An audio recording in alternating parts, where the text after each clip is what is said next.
आंनो 30 मिनिट रायलायदों गुमै 30 मिनिट बेखौ नै आं मोनसे बुंनो नै आयना र' सासे आफादगिरिखौ नों बिदि बुंनो नाङा गामियाव दं माथो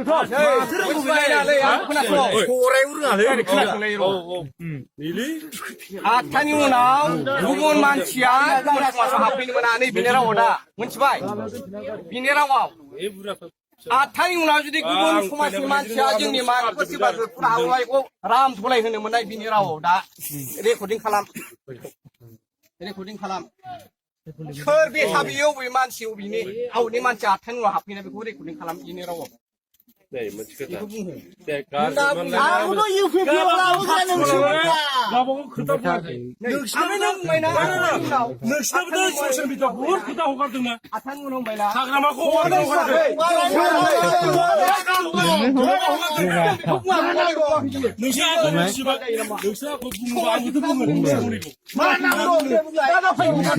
ससियेल मिडिया बुहुद खोथा रायलायोना